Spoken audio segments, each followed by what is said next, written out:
ഇന്നത്തെ വീഡിയോ എന്ന് പറഞ്ഞാൽ നമ്മൾ നാട്ടിൽ നിന്ന് വന്നിട്ടുള്ള നമ്മുടെ ആദ്യത്തെ ഷോപ്പിംഗ് വീഡിയോ കേട്ടോ.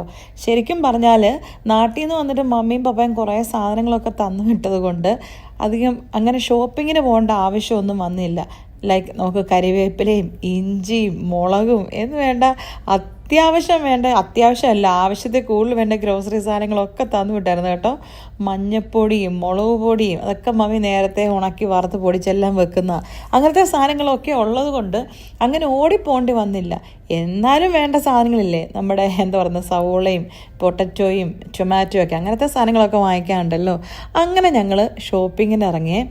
ശരിക്കും നാട്ടിൽ നിന്ന് വന്നിട്ടൊരു ഷോപ്പിങ്ങിന് പോകാനുള്ളൊരു മൂഡൊക്കെ ഉണ്ടോയെന്ന് ചോദിച്ചാൽ അതൊന്നും ആയില്ല. ആ ഒരു മൂഡിലോട്ടൊന്നും നമ്മൾ വന്നിട്ടില്ല. വീടിനകത്ത് തന്നെ കുത്തിപ്പിടിച്ചിരിക്കാനായിരുന്നു ശരിക്കും പറഞ്ഞ ഇഷ്ടം. അങ്ങനെ എന്നാൽ പോയേക്കാമെന്ന് പറഞ്ഞിട്ട് ജസ്റ്റ് ഞാനും കൊച്ചും കൂടെ ഇറങ്ങിയതാണ് കേട്ടോ. അങ്ങനെ നമ്മൾ നമ്മുടെ വീടിൻ്റെ തൊട്ടടുത്തുള്ള ഷോപ്പിംഗ് മോളിൽ പോയി. ഞാൻ ഈ പ്രാവശ്യം പറയുന്നില്ല ഞാൻ എവിടെ ഷോപ്പിങ്ങിന് പോയെന്ന്, നിങ്ങൾ വേണേൽ ഊഹിച്ചെടുത്തോ കേട്ടോ എവിടെ ഷോപ്പിങ്ങിന് പോയെന്ന്.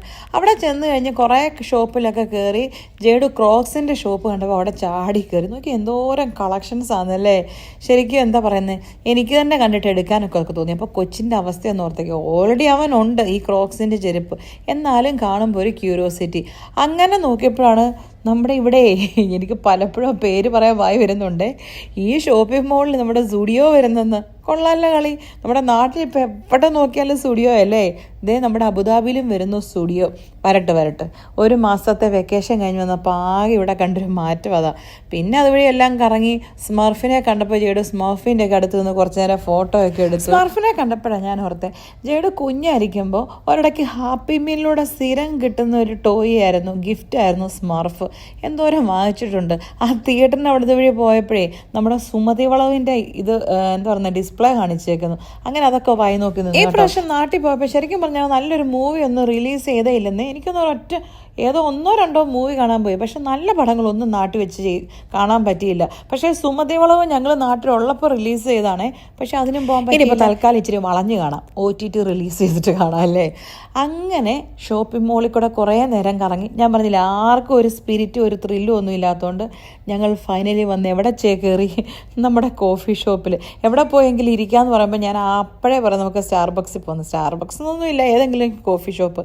അങ്ങനെ ഞാനും ജേഡും ജസ്റ്റും കൂടെ നമ്മുടെ സ്റ്റാർബക്സിൽ വന്ന് എനിക്ക് വൈകുന്നേരമല്ല എവിടെയെങ്കിലും ഒന്ന് ഇറങ്ങിയാൽ അപ്പോൾ കോഫി കുടിക്കേണ്ട ഒരു ത്വരയുണ്ട്. അത് മാനസികമാണെന്ന് തോന്നുന്നു. എന്നാലും ശരിക്കും പറഞ്ഞാൽ സ്റ്റാർബക്സിൽ പോയി കോഫി എടുത്തെടുത്തുണ്ടല്ലോ ജേഡ് കുടിക്കുന്ന ഇപ്പം കുടിക്കുന്ന ആ ഫ്രാപ്പുച്ചീനോ ഇല്ലേ അതിൻ്റെ ലാർജ് സൈസ്, അതവർ ഫ്രീ ആയിട്ട് കിട്ടിയതാണ്. അത്രയും പോയിന്റ് കിട്ടി സ്റ്റാർബക്സ് കുടിച്ച്. എൻ്റെ ഒരു കാപ്പുകൂടി. അല്ലെങ്കിലും പഠനങ്ങൾ പറയുന്നത് കോഫി കുടിക്കുന്നത് നല്ലതാണ് കേട്ടോ, കുഴപ്പമില്ല. അപ്പോൾ അവൻ കുടിച്ച ഫ്രാപ്പുച്ചീനോ കുഴപ്പമില്ല, പുതിയൊരു ഫ്ലേവറായി യമ്മിയാന്നൊക്കെ പറഞ്ഞിട്ട് അവൻ ജസ്റ്റേ കുടിപ്പിക്കുന്നത്. ശരിക്കും പറഞ്ഞാൽ നമ്മുടെ കൂട്ടത്തിൽ ജേഡ് മാത്രമേ ഉള്ളൂ ഈ എന്താ പറയുന്നത് ഇച്ചിരി മധുരം ഉള്ള ടൈപ്പ് അല്ലെ ഷുഗറി ടൈപ്പ് സാധനങ്ങളൊക്കെ. ഞാൻ പറഞ്ഞിട്ടില്ലേ ആസ് ഓൾവേസ് കോഫി അല്ലാതെ ഒന്നും ഞാൻ കുടിക്കാറില്ല. കുടിക്കാൻ ഇഷ്ടമൊക്കെയാണ്, പക്ഷേ കോഫി മുഖ്യം ബിഗിലെന്ന് പറഞ്ഞാൽ കോഫി മാത്രമേ കുടിക്കത്തുള്ളൂ. പക്ഷേ കോഫിക്കകത്ത് ഷുഗറൊന്നും ഇടത്തില്ല കേട്ടോ. അതുകൊണ്ട് തന്നെ ജേഡുവിനെ സാധനം ഒന്ന് ട്രൈ ചെയ്ത് നോക്കിയിട്ട് എനിക്കങ്ങ് പിടിച്ചില്ല. കാരണം നമ്മൾ ഷുഗർ യൂസ് ചെയ്യാത്തത് കൊണ്ട് എന്തോ പോലെ തോന്നി. ഞാൻ ഈ പ്രാവശ്യം നാട്ടിൽ ചെന്നപ്പോൾ എനിക്ക് ഏറ്റവും മിസ് ചെയ്തത് ഈ കോഫിയായിരുന്നു കേട്ടോ. അതിപ്പോൾ സ്റ്റാർബക്സോ ടിം ഹോട്ടൻസോ അല്ലെങ്കിൽ കോസ്റ്റോ ഒന്നും വേണമെന്നൊന്നുമില്ല. പക്ഷെ ഇതുപോലെ മുഴുത്ത കപ്പിനകത്ത് നമ്മുടെ നാട്ടിൽ കോഫി കിട്ടുന്ന എവിടെയാണെന്ന് ആരെങ്കിലും ഒന്ന് പറഞ്ഞു തരാമോ? പ്രത്യേകിച്ചും കോട്ടയത്ത്, ട്രിവാൻഡ്രം, കൊച്ചി സിറ്റിയിലൊക്കെ ഇതുപോലത്തെ വലിയ വലിയ ഔട്ട്ലെറ്റ്സ് ഒക്കെ ഉണ്ട്. പക്ഷേ കോട്ടയത്ത് ഞാൻ തപ്പിയിട്ട് ഇങ്ങനത്തെ ഒന്നും കണ്ടിട്ടില്ല. എനിക്കറിയാൻ മേലഞ്ഞിട്ടാണോ എന്നറിയത്തില്ല. ഇനി അടുത്ത പ്രാവശ്യം പോകുമ്പോൾ ഞാൻ ചോദിക്കാം, നിങ്ങളെനിക്ക് കമൻറ്റ് ചെയ്യും കോട്ടയത്ത് എവിടെയാണ് ഇതുപോലെ വലിയ കപ്പിനകത്ത് കോഫി കിട്ടുന്നതെന്ന്. അതെന്താണെന്നറിയില്ല, ഒരു വികാരമാണ് അത്രയും വലിയൊരു കപ്പിനകത്ത് കോഫി കുടിക്കുക എന്നുള്ളത്. അങ്ങനെ അവിടെ ഇരുന്ന് കോഫി എല്ലാം കുടിച്ച് കുറച്ച് നേരം വർത്താനമൊക്കെ പറഞ്ഞിട്ട് പിന്നെ നമ്മളുടെ മെയിൻ ലക്ഷ്യം അതൊന്നും അല്ല എന്നുള്ളത് ഞാൻ പറഞ്ഞില്ലേ, ഗ്രോസറി ഷോപ്പിങ്ങിന് പോയതാന്ന്. അങ്ങനെ ഷോപ്പിങ്ങിന് വേണ്ടിയിട്ട് നമ്മൾ ലുലുവിൽ കയറി കേട്ടോ. അങ്ങനെ നോക്കി നടന്നപ്പം എൻ്റെ കൺമുമ്പിൽ കപ്പളങ്ങ നാട്ടിൽ ചെന്നിട്ട് തട്ടി വീണ് നടന്നുകൊണ്ടിരുന്നൊരു സാധനമാണ്. പക്ഷേ എനിക്ക് എന്താണെന്നറിയത്തില്ല, കപ്പളങ്ങയിൽ ആരോ കൈവശം വെച്ചെന്ന് തോന്നുന്നു. ഇവിടെ കപ്പളങ്ങ കാണുമ്പോൾ എനിക്ക് ചാടിയെടുക്കണം. അതല്ലേ നാട്ടിൽ വെറുതെ കിട്ടുന്നൊരു സാധനം. അതല്ലേലും അതെ, നാട്ടിലുള്ളപ്പോൾ നമുക്ക് ഇതിന് വലിയ വിലയൊന്നും ഇല്ലല്ലോ. അങ്ങനെ കപ്പളങ്ങയും ആവശ്യമുള്ള സാധനങ്ങളും പിന്നെ ഷുഗറൊക്കെ തീർന്നായിരുന്നേ. നമ്മളിവിടെ യൂസ് ചെയ്യുന്ന ബ്രൗൺ ഷുഗറാണ്. അപ്പോൾ ബ്രൗൺ ഷുഗറൊക്കെ എടുക്കണമായിരുന്നു. ഞാൻ പണ്ടും എൻ്റെ വീഡിയോയിൽ പറഞ്ഞിട്ടില്ലേ, നമ്മൾ എവിടെ ഷോപ്പിങ്ങിന് പോയാലും, ഏത് ഗ്രോസറി ഷോപ്പിങ്ങിന് പോയാലും, ഷോപ്പിൽ പോയാലും മീനുള്ളിടം കാണുമ്പം എന്തോ എന്നറിയത്തില്ല, അവിടെ ചെന്ന് നോക്കിയില്ലെങ്കിൽ ഒരു മനസമാധാനം ഇല്ലെന്നേ. അങ്ങനെ മീനിൻ്റെ ഏരിയയിൽ, ഫിഷിൻ്റെ ഏരിയയിൽ ചെന്നേ. നമുക്കും കുറച്ച് ഫിഷൊക്കെ വാങ്ങിക്കാനുണ്ടായിരുന്നു. അങ്ങനെ നമ്മളൊരു സാമനും എടുത്തു, പിന്നെ ഒരു ട്യൂണ എടുത്ത്. ജസ്റ്റിക്ക് ഭയങ്കര ഇഷ്ടമാണ് ട്യൂണ, എനിക്കും ഇഷ്ടമാണ്. പിന്നെ ഒരു സാമനും എടുത്തു. അങ്ങനെ 2 മീനെടുത്ത് അതവിടെ ക്ലീൻ ചെയ്യാനൊക്കെ കൊടുത്തു. അപ്പോൾ ഞാൻ വിചാരിച്ചു എന്നാൽ ബാക്കി മീനുകളുടെയൊക്കെ ഒരു വീഡിയോ കാണിച്ചേക്കാമെന്ന്. പക്ഷേ ഇപ്പോൾ ചൂടായതുകൊണ്ടേ ഭയങ്കര വിലയൊക്കെ നന്നായിട്ട് കൂടിയിട്ടുണ്ട്. കുഴപ്പമില്ല. പക്ഷേ ഇവിടെ വിൻ്റർ ആകുമ്പം വില ഭയങ്കരമായിട്ട് താഴും, പക്ഷേ ചൂട് സമയത്ത് ഭയങ്കരമായിട്ട് കയറും.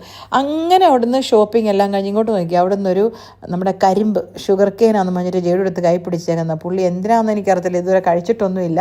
പക്ഷെ എന്തോ വലിയ സംഭവം എന്നൊക്കെ പറഞ്ഞ് കയ്യിലെടുത്തിട്ടുണ്ട്. പിന്നെ വീട്ടിൽ വന്നു. നമ്മൾ ഷോപ്പിംഗ് കഴിഞ്ഞ് വീട്ടിൽ വന്നാൽ അത് എന്താ പറയുന്നത്, അൺപാക്ക് ചെയ്യുന്ന പരിപാടി ജേഡുവിൻ്റെയും ജസ്റ്റിയുടെയാണ് കേട്ടോ. ഫിഷൊക്കെ എടുത്ത് ഞാൻ ഫ്രീസറിൽ വെച്ചു.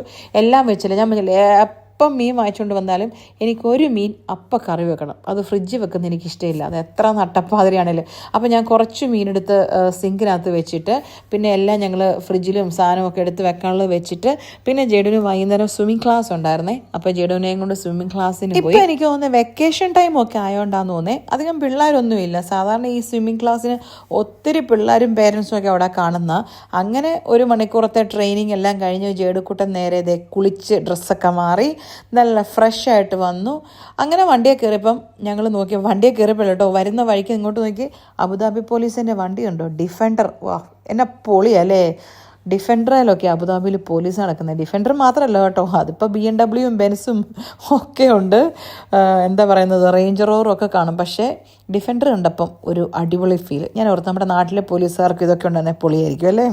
പാവം നമ്മുടെ നാട്ടിലെ കേരള പോലീസ്, ഒരു നാൾ അവർക്കും കിട്ടുമായിരിക്കും ഫ്യൂച്ചറിൽ. അങ്ങനെ ചായ കുടിയും സ്വിമ്മിങ് ക്ലാസ്സും കറക്കും എല്ലാം കഴിഞ്ഞിട്ട് പിന്നെ നമ്മൾ നേരെ വീട്ടിൽ വന്നേ. ഇനിയിപ്പോൾ എന്താ, ഇനിയിപ്പം മീൻകറി വെക്കണമെന്നേ. അപ്പം ശരി, എന്നാൽ മീൻകറി വെച്ചേച്ചും വരാം. 7:45 കുർബാനയ്ക്കോ? എനിക്ക് ജോലിക്ക് പോകണ്ടേ?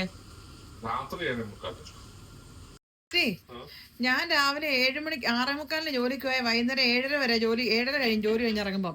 എന്ന് പറഞ്ഞാൽ 12 മണിക്കൂർ ജോലി ചെയ്യുന്നുണ്ട്. അതും കഴിഞ്ഞ് വന്നിട്ട് പള്ളിയിൽ പോകാന്നൊക്കെ പറഞ്ഞുണ്ടല്ലോ, പണ്ടത്തെ പോലല്ല, പ്രായം മുന്നോട്ടാ. പ്രായമായി എനിക്ക്, എന്നെ കൊണ്ട് മേല. അല്ല ജസ്റ്റ് പോലെ കമ്പ്യൂട്ടറിന്റെ മുമ്പ് ഇരിക്കുന്ന ജോലിയൊന്നും അല്ല എനിക്ക്. വല്ലപ്പോഴൊന്ന് ഇരിക്കാൻ കസേര കിട്ടിയാൽ അത് ഭാഗ്യം. ചിലരുടെ വിചാരം ജോലിക്ക് പോകുന്നു, വരുന്നു, ഇരിക്കുന്നു. പാവം പിടിച്ച ഞാൻ.